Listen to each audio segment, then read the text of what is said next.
Chief minister Revanth Reddy ने one nation one election तजवीज़ पर सख्त तनकीद की और उसे मुल्क में गलबा हासिल करने की साजिश करार दिया।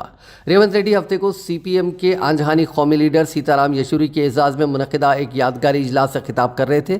उन्होंने सीताराम येचुरी जैसे लीडरों की अदम मौजूदगी का हवाला देते हुए पॉलिसी की मुखालिफत करने और जमहूरी इक़्तिदार के तहफ़्फ़ुज़ की ज़रूरत पर जोर दिया, जिनकी रहनुमाई ऐसे नाजुक वक्त में बहुत ज़्यादा महसूस होती है।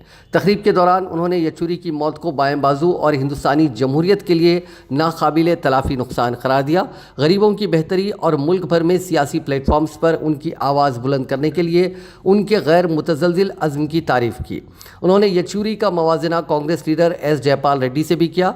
उनकी मुश्तरका मीरास को इंतहाई काबिल एहतराम कौमी शख्सियात के तौर पर नोट किया।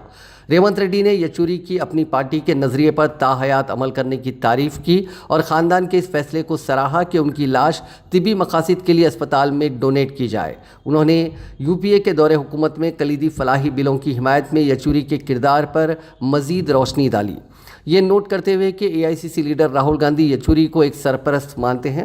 वज़ीर आला ने राहुल गांधी के खिलाफ मरकज़ी वज़ीर के मुतनाज़ा रिमार्क्स के बाद वज़ीर आज़म नरेंद्र मोदी की खामोशी की भी मजम्मत की और उसे फासिस्ट पॉलिसियों की अलामत और मुल्क के जमहूरी उसूलों की बेतौकीरी करार दिया।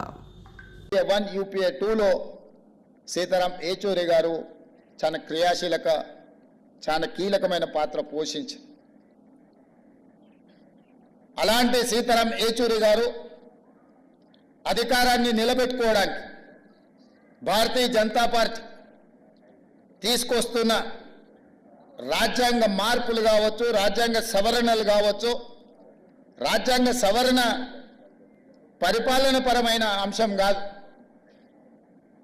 యూనియన్ ఆఫ్ స్టేట్స్ రాష్ట్రాల యొక్క సమ్మిళితమే, రాష్ట్రాల యొక్క కలయికనే ఈ దేశం। యూనియన్ ఆఫ్ స్టేట్స్ అనే స్పిరిట్ని ఈరోజు దెబ్బతీసి జమిలీ ఎన్నికల ముసుగులో తమ ఆధిపత్యాన్ని నిరూపించుకోవాలని చెప్పి